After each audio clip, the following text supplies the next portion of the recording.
Justice Sotomayor, with whom Justice Kagan, Justice Jackson, let me just start. Cite as 604 U.S. 2025, Sotomayor dissenting, Supreme Court of the United States, number 24A931, Donald J. Trump, President of the United States, on the application to vacate the orders issued by the United States District Court for the District of Columbia, April 7, 2025. Just to give everybody where we're at.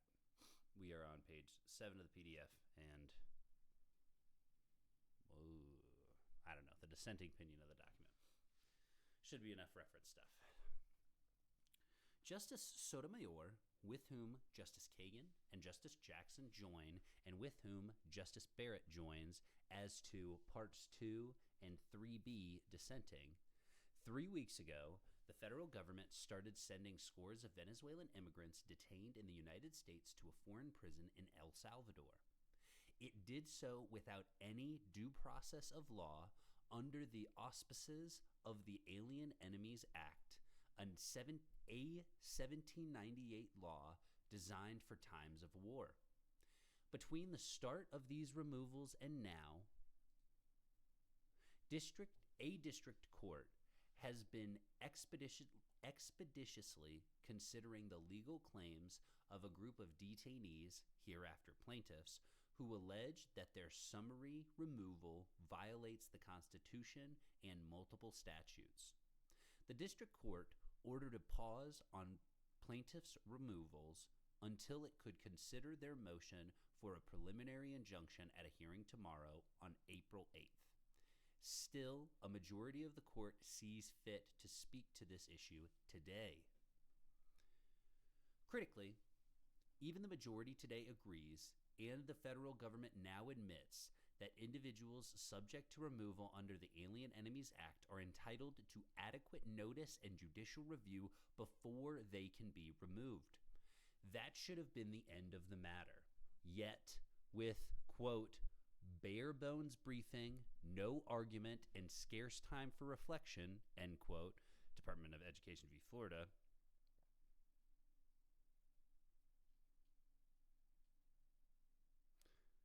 the court announces that legal challenges to an individual's removal under the Alien Enemies Act must be brought in habeas petitions in the district where they are detained.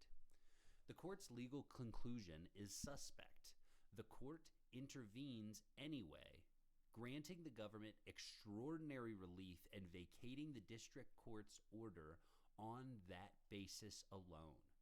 It does so without mention of the grave harm plaintiffs will face if they are erroneously removed to El Salvador, or regard for the government's attempts to subvert the judicial process throughout this litigation. Of course they don't. Why would they talk about that? Because the court should not reward the government's efforts to erode the rule of law with discretionary equitable relief, I respectfully dissent. Say disrespectfully. Fuck them. 1A. This case arises out of the president's unprecedented peacetime invocation of a wartime law known as the Alien Enemies Act. See Act of July 6, 1798, Chapter 66, Paragraph 1, Statute 577 enacted. I don't fucking know. Enacted in 1798, by a Congress consumed with fear of war with France, the Alien Enemies Act provided a wartime counterpart to the widely denounced Alien Friends Act, which granted the president sweeping power to detain and expel any non-citizen he deemed, quote, dangerous to the peace and safety of the United States, end quote.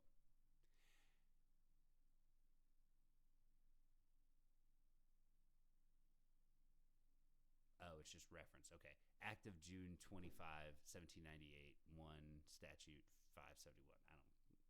I don't know that one. Haven't heard of that one. But glad we're getting it on tape. Unlike the Alien Friends Act, which lapsed in disrepute as James Madison deemed it, quote, a monster that must forever disgrace its parents, end quote, the founders saw the Alien Enemies Act as a constitutional exercise of Congress's powers to, quote, declare war, end quote, to, quote, raise and support armies, end quote, and, quote, and to, quote, provide for calling forth the militia to suppress insurrections and repel invasions, end quote. U.S. Constitution, Article 1, Section 8, Clause 11 through 5, I think. Letter from James Madison to Thomas Jefferson in 30 papers of Thomas Jefferson. See also Madison's report. That was the footnote there. To that end, the act grants the president power to detain and remove foreign citizens of a, quote, hostile nation or government, end quote, when, quote, there is a declared war, end quote, with such nation, or when a, quote, foreign nation, end quote, threatens, quote, invasion or predatory incursion, end quote, against the territory of the United States. Before today, U.S. presidents have invoked the Alien Enemies Act only 3 times, each in the context of an ongoing war, the War of 1812, World War I, and World War II. Just so we know that first part. REV statute 406750 USC 21. I'm not familiar with that one either. Or I should say, I'm not going to be familiar with most of them. I'm not familiar with like that type of citation. Like the way they're citing it is unfamiliar to me. But that's not crazy. I'm just some asshole in Colorado. So, what's up? I think this is the dissenting opinion. Yep, and then this is the second page. Okay, perfect. That changed on March 14th, 2025, when President Trump invoked the Alien Enemies Act to address an alleged, quote, invasion of the United States by Tren de Aragua, end quote, a criminal organization based in Venezuela. See Invocation of the Alien Enemies Act regarding the invasion of the United States by Tren de Aragua, Proclamation number 10903, 90 Fed Reg 13033. There is, of course, no ongoing war between the United States and Venezuela, nor is Tren de Aragua itself a, quote, foreign nation, end quote. See Section 21. The president's proclamation nonetheless asserts that Tren de Aragua is, quote, undertaking hostile actions and conducting irregular warfare against the territory of the United States both directly and at the direction of the Maduro regime in Venezuela, end quote. 90 Fed Reg 13034.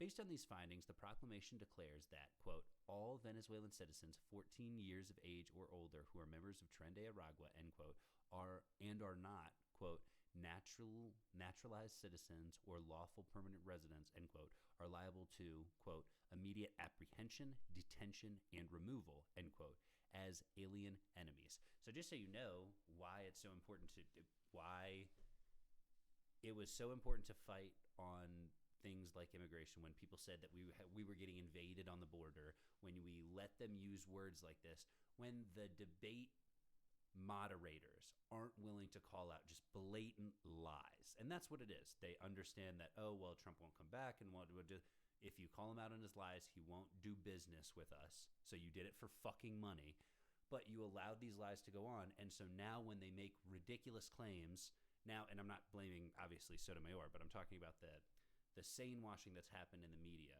because these are the same people that are going to start putting these same messages out on blast here soon, and they're going to wonder why these people that they've indoctrinated to hell, why aren't you listening? You let them say it was an invasion at the border. You let them, for years, say that we were being invaded. Why on earth, and you never push back, not in any meaningful, real way, not when you had the chance, and you could have multiple times. You didn't. And so now we see, oh yeah, you have 70 million, 80 million people in the country who genuinely believe, oh yeah, we're being invaded at the border. Insanity. But you allowed it. What else? What else would happen if you just allow this without ever fighting it?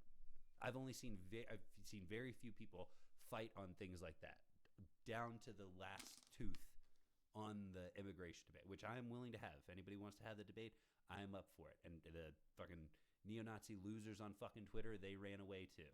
No one wants to actually have the debate. You can't actually support any of this shit. But that's the thing. No one wanted to have the debate when they were saying the invasion stuff. And then the mainstream media, not to be like some MSM, oh, like everything's bad because it's mainstream. No. The people who were in the room and had the chance to lose their press privileges, like AP, like Reuters, asking the tough questions. If you're going to host a debate, you better believe you're going to fact check the shit out of that. Like, making sure that you push hard enough on those things means that people can look back and be like, oh, well, we don't have an invasion. Oh, there are some people who doubt that it's even, an invasion at all. No, now there is, and I'm not wholly blaming you. It's a cult. Cultists are going to do what cultists are going to do.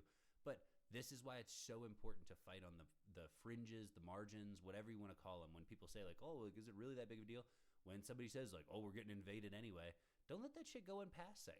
Don't let people outright lie in passing, because then they use it to justify this awful shit. And then you, because you've let them build up so many lies, oh, well, you let me do it for years. Like, now you're coming and now you're freaking out. Oh, well, it was a lie back then. I just didn't say anything.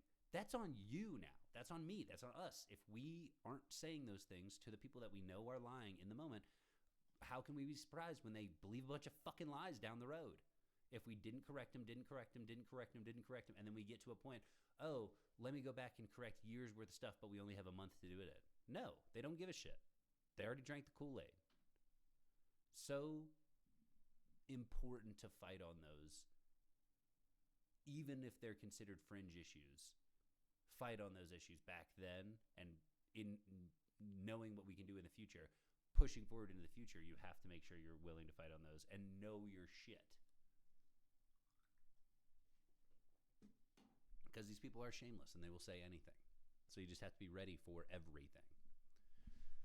Congress requires the president to, quote, make public proclamation, end quote, of his intention to invoke the Alien Enemies Act, Section 21. President Trump did just the opposite. In what can be understood only as a covert preparation to skirt both the requirements of the act and the Constitution's guarantee of due process, the Department of Homeland Security, DHS, began moving Venezuelan migrants from Immigration and Customs Enforcement detention centers across the country to the El Valley Detention Facility in South Texas before the president had even signed the proclamation. This is what I'm talking about. They are going to be better this time at committing crimes. So the trying to steal the 2020 election, one of the big things was they were working kind of behind the scenes, but we had all this evidence that they had sent out memos, and there was the Eastman memo of, hey, here's how we could break the law. There was the memo between the vice president. They're going to get better at hiding this stuff, but you can see it even at the start of it. They're not trying to hide certain things. They were preparing for him, even though the rule is clear, not that they ever cared about the rules. The rule is clear that you have to make it public that you're doing this. Before he went public, they were already making motions to do this. So the engine that will move his corruption this time is much better equipped than it was before. It's much more oil, gas. It has fuel, whatever you want to say. It has more going for it than it ever has before. And if that doesn't scare you, I don't know what will after the things that we've talked about. Precedent that's way fucking weird, or maybe talking about like a tweet or some shit that he said. I don't fucking know. The transferred detainees, most of whom denied past or present affiliation with any gang, did not know the reason for their transfer until the evening of Friday, March 14th, when they were apparently, quote, pulled from their cells and told that they would be deported the next day to an unknown destination, end quote. Suspecting that the president had covertly signed a proclamation invoking the Alien Enemies Act, several lawyers anticipated their client's imminent deportation and filed a putative? I haven't seen that word before. Class action in the District of Columbia, apt to brief in opposition to application to vacate 9A, apt to bio. They contested that Trende Aragua had committed or attempted the kind. They contested that Trende Aragua, maybe I said that right, I don't know. Trende Aragua had committed or attempted the kind of, quote, invasion, end quote, or, quote, predatory incursion, end quote, required to invoke the Alien Enemies Act. They also asserted that it would violate the due process clause to deport their clients before they had any chance to challenge the government's allegations of gang membership. The plaintiffs did not seek release from custody, but asked the court only to restrain the government's planned deportations under the proclamation. In the early morning of March 15th, the district court informed the government of the lawsuit and scheduled an emergency hearing. Despite knowing of the plaintiffs' claim that it would be unlawful to remove them under the proclamation, the government ushered the named plaintiffs onto planes along with dozens of other detainees, all without any opportunity to contact their lawyers, much less notice or opportunity to be heard. We're just going to snag that. Boom. Oh, shit.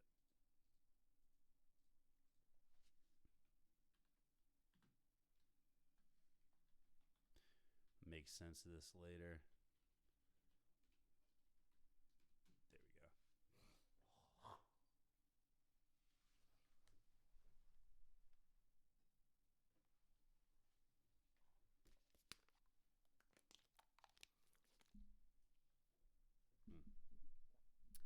Oh, cottonmouth hit me.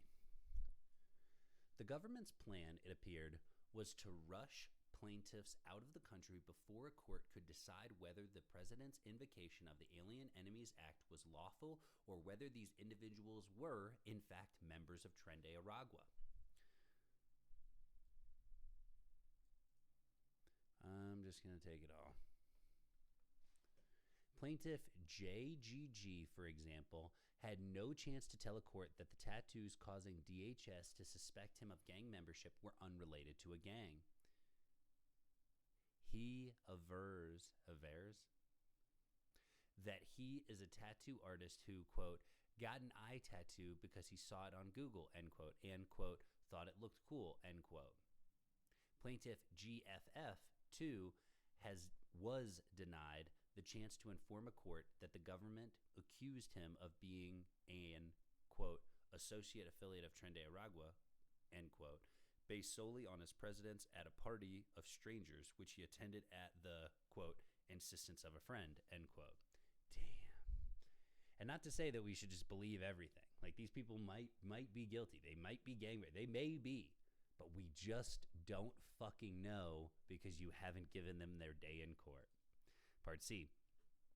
Recognizing the emergency the government had created by deporting plaintiffs without due process, the district court issued a temporary restraining order that same morning. The order prohibited the government from removing the 5 named plaintiffs, including JGG and GFF, pending ongoing litigation.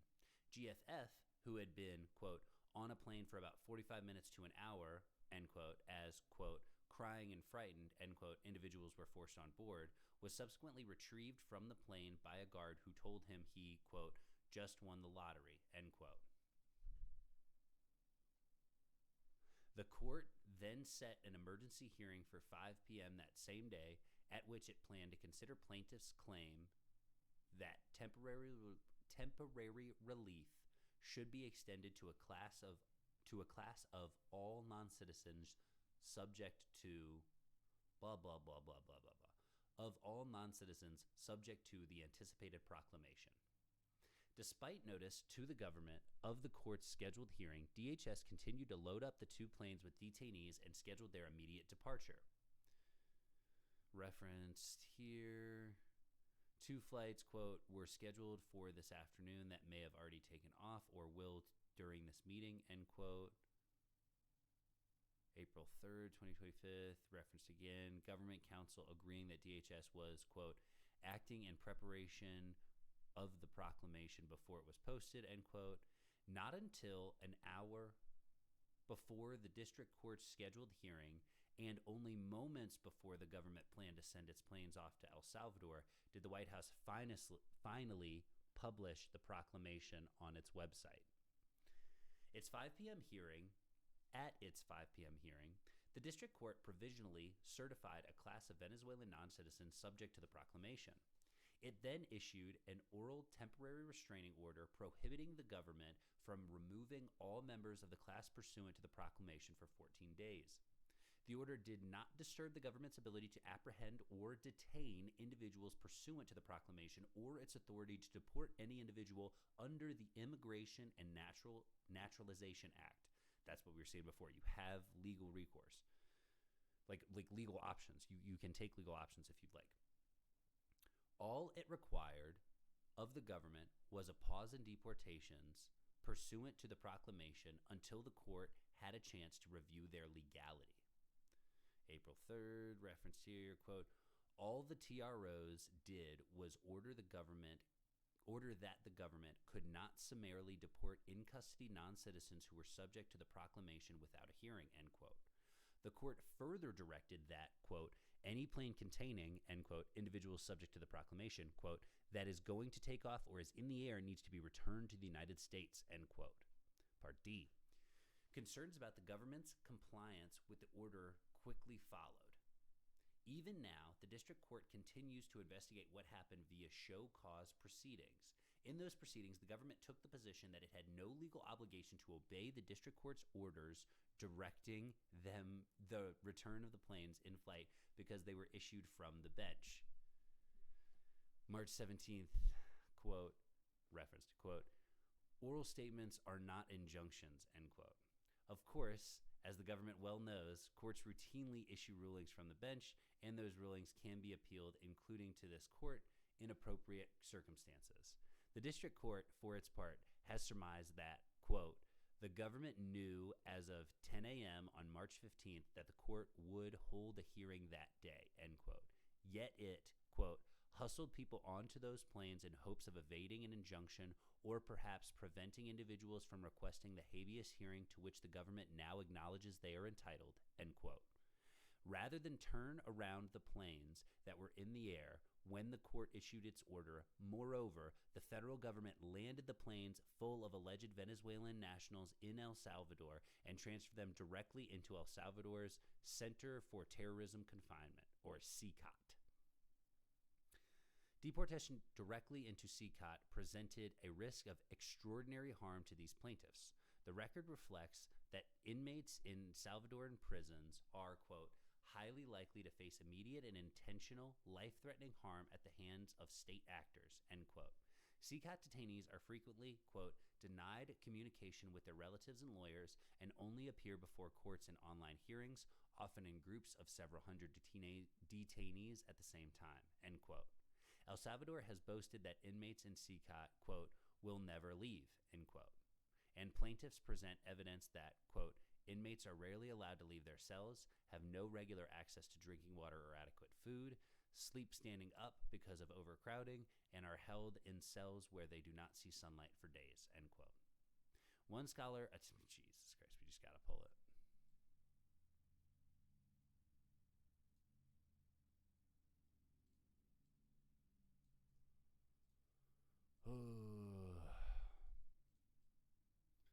It's tough, but this is what we're here for.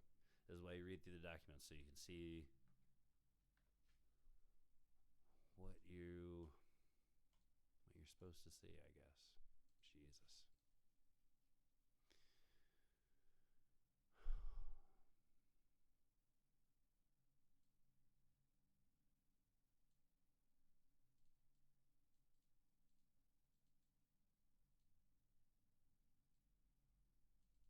Maybe, if my computer will work. We'll see.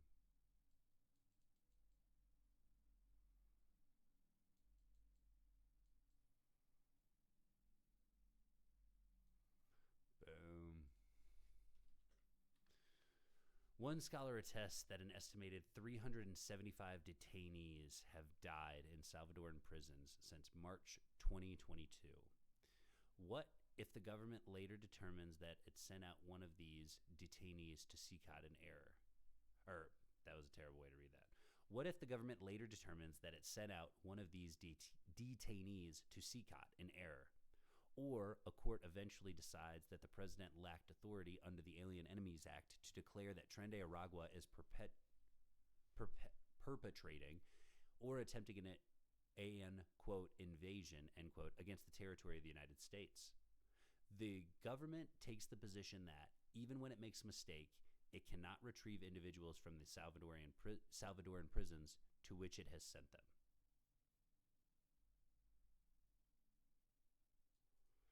Sorry.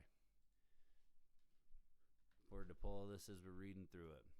The implication of the government's position is that not only non-citizens, but also United States citizens could be taken off the streets, forced onto planes, and confined to foreign prisons with no opportunity for redress if judicial review is denied unlawfully before removal.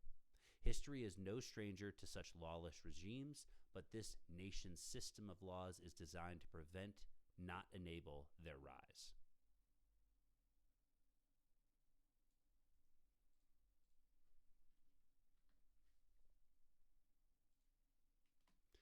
Seeing it all on here. Part E. Even as the government has continued to litigate whether its March 15th deportations complied with the district court's orders, it simultaneously sought permission to resume summary deportations under the proclamation.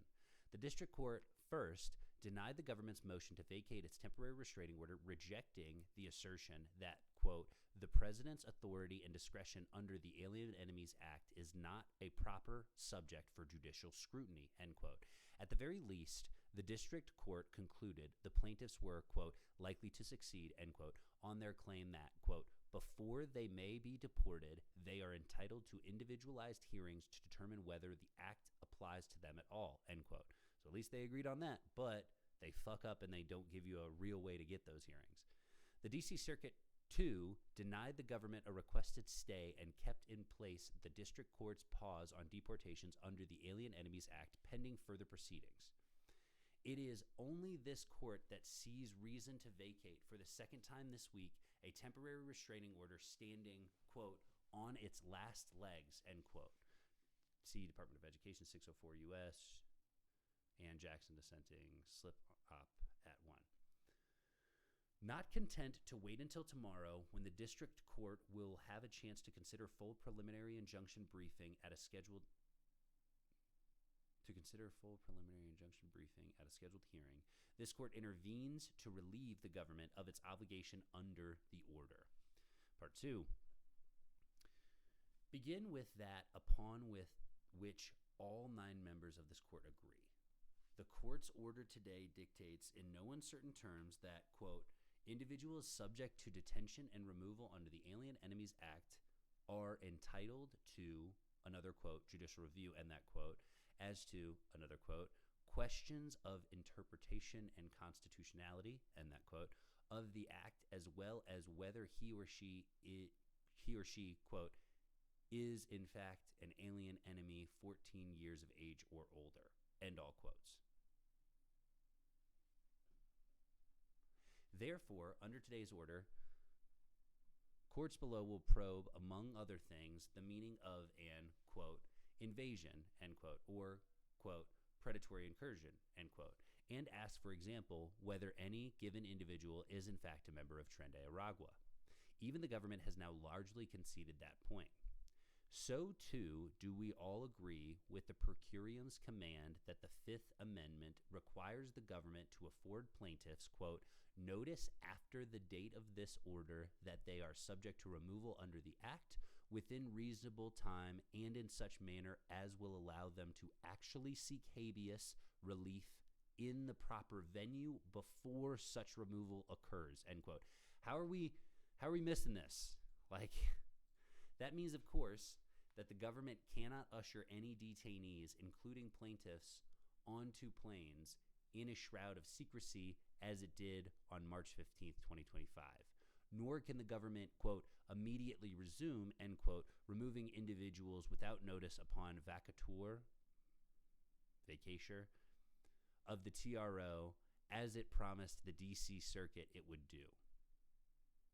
To the extent the government removes even one individual without affording him notice and a meaningful opportunity to file and pursue habeas relief, it does so in direct contravention of an edict by the United States Supreme Court.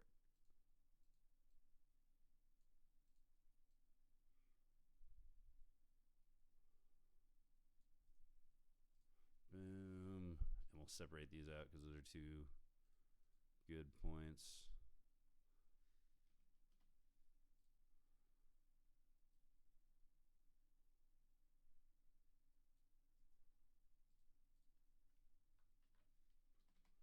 He does some music in the background sometimes. I don't know if we're going to have time for Mueller report after this. I'm reading slow. We'll see if we have any time to get through anything, but I like doing it in segments. And if I can't do an hour of it, I don't want to sign on for a little bit and make it too short of a part. So we may just keep it as the Supreme Court case for now, just so in case anybody's waiting for that. Part 3. In light of this agreement, the court's decision to intervene in this litigation is as inexplicable as it is dangerous. Recall that when the district court issued its temporary restraining order on March 15, 2025, the government was engaged in a covert operation to deport dozens of immigrants without notice or an opportunity for hearings. It's pretty crazy when you put it like that. The court's ruling today means that those deportations violated the Due Process Clause's most fundamental protections.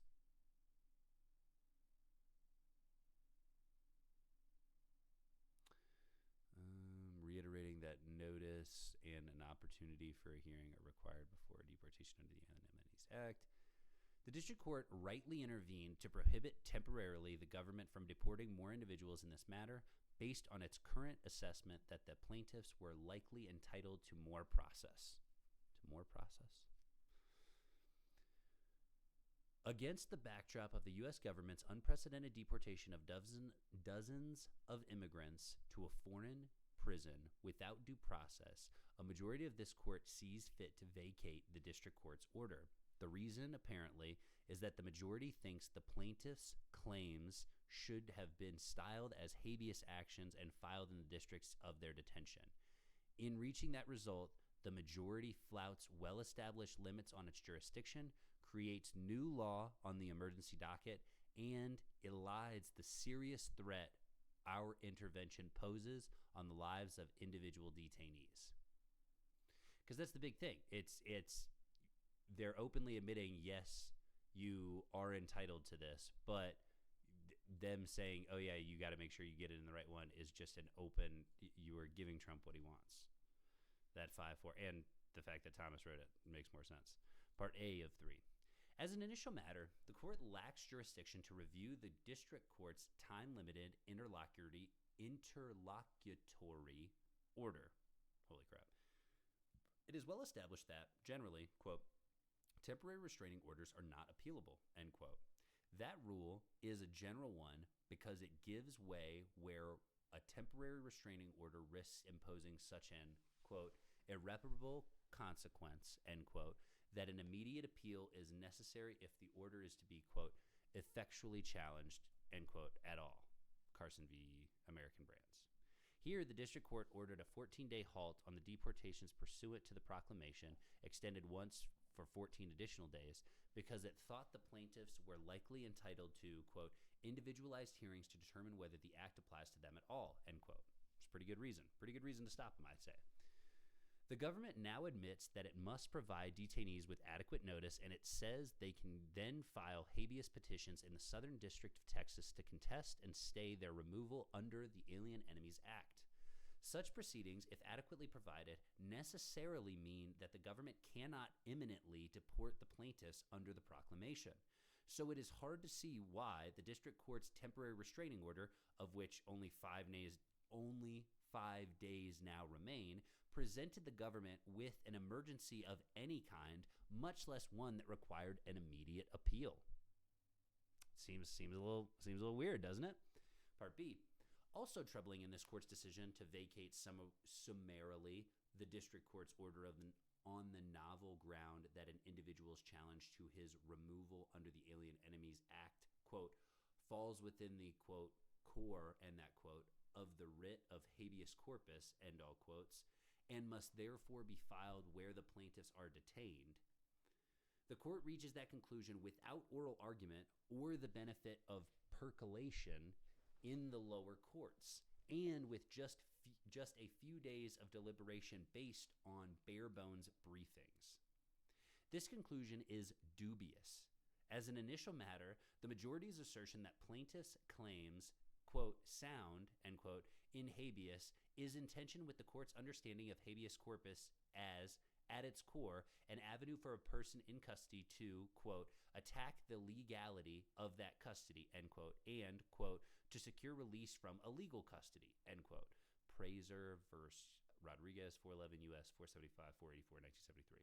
The plaintiffs in this case sued not to challenge their detention, but to protect themselves from summary deportation pursuant to the proclamation. Indeed, because all of the plaintiffs were already in immigration detention under other statutes when the government subjected them to the proclamation, they, quote, have repeatedly emphasized throughout this litigation that they, another quote, do not seek release from custody, end all quotes, and are not, quote, contesting the validity of their confinement or seeking to shorten its duration, end quote. Nevertheless, the majority insists that plaintiffs' claims, quote, necessarily imply the invalidity, end quote, of their confinement and removal under the Act, and so essentially amount to a challenge to the present physical confinement. To their physical confinement. Bullshit. Therefore, analogizes this case to the line of cases beginning with Heck and Humphrey, 512 U.S. 477, 1994, where the court held that individuals serving state criminal sentences cannot bring 42 U.S.C. 1983 suits to complain of, quote, unconstitutional treatment at the hands of state officials, end quote. If a judgment in their favor would, quote, necessarily imply the invalidity of his conviction or sentence, end quote. 512 U.S. at 480 and 487. In such cases, habeas is the exclusive avenue for relief. Plaintiffs' claims, however, do not, quote, imply the invalidity of, end quote, their detention because their detention predated the proclamation and was unrelated to the Alien Enemies Act.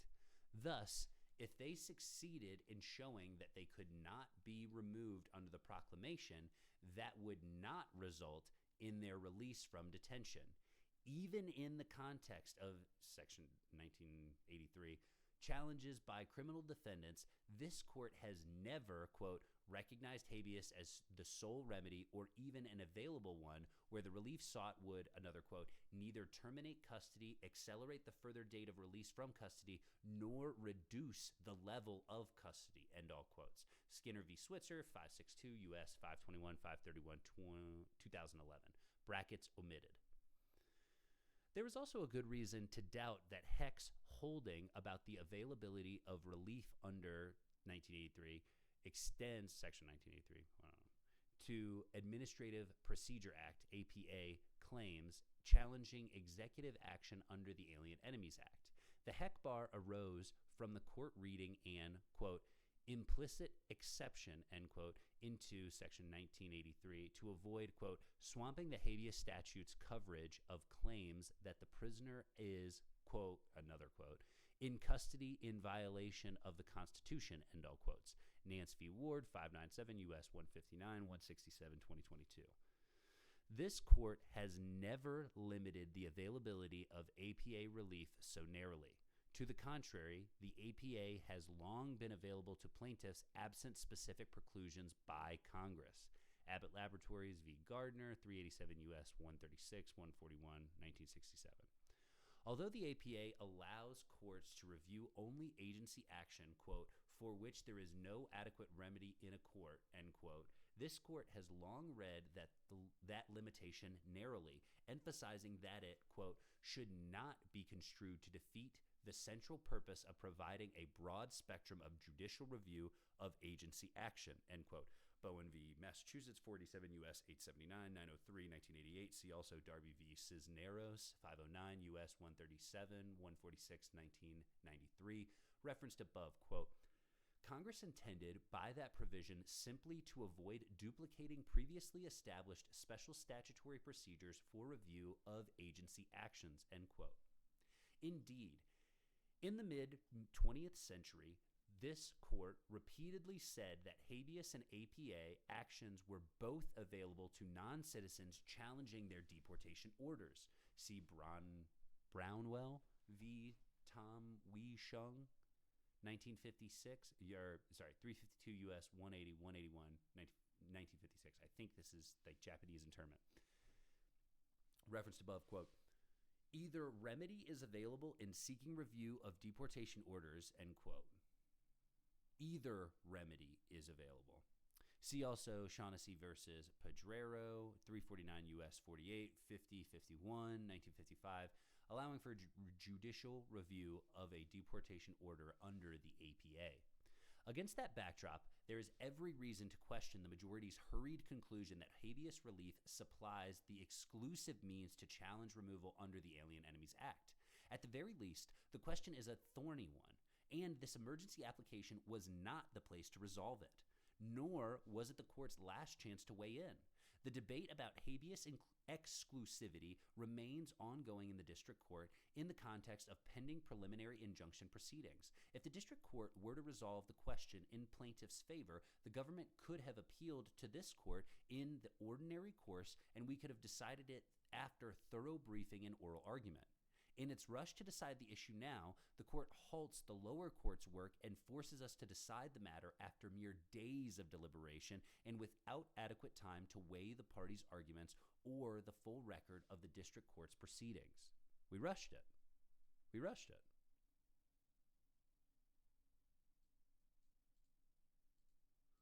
Let me catch the back half of that one. Well, full that paragraph, but the paragraph before it, we catch the back half. Part C of 3.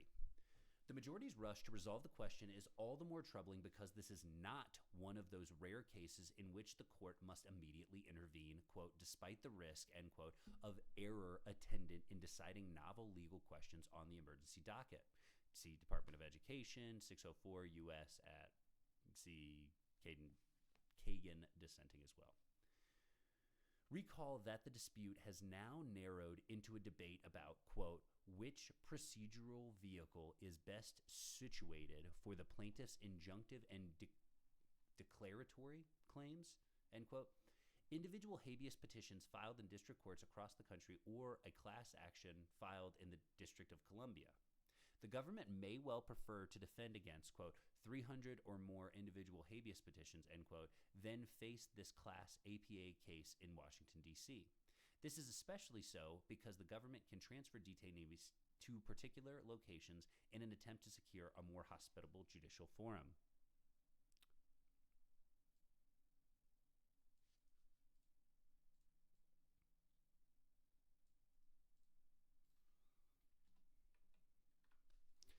But such a preference for defending against one form of litigation over the other is far from the kind of concrete and irreparable harm that requires this court to take the, quote, extraordinary, end quote, step of intervening at this moment while litigation in the lower courts remains ongoing. Williams v. Zabars? That was bad. Zbaraz? I don't fucking care. 442 U.S. 1309, 1311, 1979. See also Department of Education 604 and Jackson's dissent. Meanwhile, funneling plaintiffs' claims into individual habeas actions across the nation's risks exposing them to severe and irreparable harm. Rather than seeking to enjoin implementation of the president's proclamation against all Venezuelan nationals in the immigration detention, detainees scattered across the country must each obtain counsel and file habeas petitions on their own accord, all without knowing whether they will remain in detention where they are arrested or be secretly transferred to an alternative location. Ortiz v. Fiberboard Corps, 527 U.S. 815, 860, 1999, referenced above, quote, one great advantage of class action treatment is the opportunity to save the enormous transaction costs of piecemeal litigation, end quote. That requirement may have life or death consequences. Individuals who are unable to secure counsel or who cannot timely appeal an adverse judgment rendered by a habeas court face the prospect of removal directly into the perilous conditions of El Salvador's CICOT, where detainees suffer egregious human rights abuses.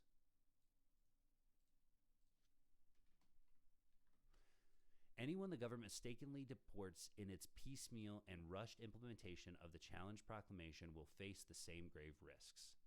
The stakes are all the more obvious in the light of the government's insistence that, Once it sends someone to CCOT, it cannot be made to retrieve them. The government is, at this very moment, seeking emergency relief from an order requiring it to facilitate the return of an individual the government concededly removed to CCOT, quote, because of an administrative error, end quote. See emergency motion for stay pending appeal and immediate administrative stay in Abrego Garcia v. Noam. A bunch of stuff on the docket. Number 25 to 1345, CA4, April 5th, 2025, ECF docket 31, at 2, referenced above, quote, no federal court has the power to command the executive to engage in a certain act of foreign relations, end quote. The government's resistance to facilitating the return of individuals erroneously removed to CCOT only amplifies the specter that even if this court someday declares the president's proclamation unlawful, scores of individuals' lives may be irretrievably lost.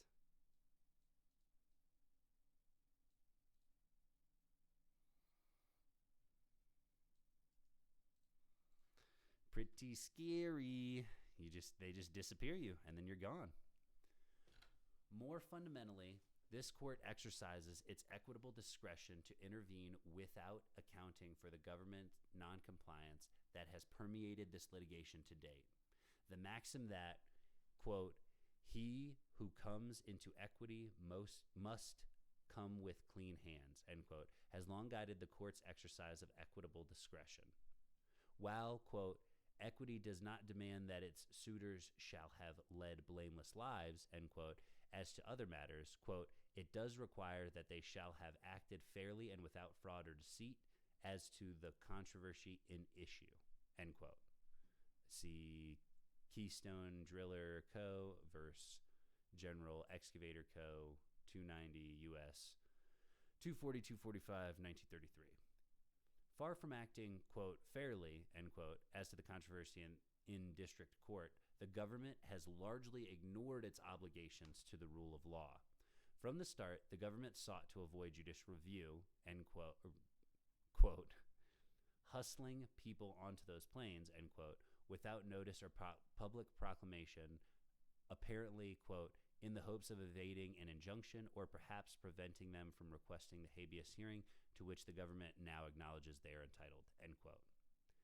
That the district court is engaged in a sincere inquiry into whether the government willfully violated its March 15th, 2025 order to turn... I'm starting the whole sentence over again. That the district court is engaged in a sincere inquiry into whether the government willfully violated its March 15th, 2025 order to turn around the planes should be reason enough to doubt that the government appears before this court with clean hands. That is all more true because the government has persistently stonewalled the district court's efforts to find out whether the government in fact flouted its express order. The government's conduct in this litigation poses an extraordinary threat to the rule of law. That a majority of this court now rewards the government for its behavior with discretionary equitable relief is indefensible. We, as a nation and a court of law, should be better than this. I respectfully dissent.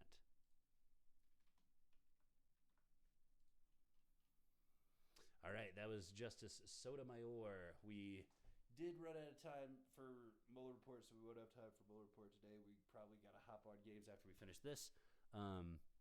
Not that that's the worst thing in the world, but just to give everybody an update on what we're doing, we're going to rip through the rest of this dissenting opinion, and then we are going to hop on and have some fun because stuff bums me out sometimes. We have Justice Jackson dissenting. I join Justice Sotomayor's dissent in full and would deny the application for all reasons she explains. I write separately to question the majority's choice to intervene on the eve of the district court's preliminary injunction hearing without scheduling argument or receiving merits briefing. This fly-by-night approach to the work of the Supreme Court is not only misguided, it is also dangerous. The President of the United States has invoked a centuries-old wartime statute to whisk people away to a notoriously brutal, foreign-run prison. We're We're going to take that for what it is. Jackson's spitting fire.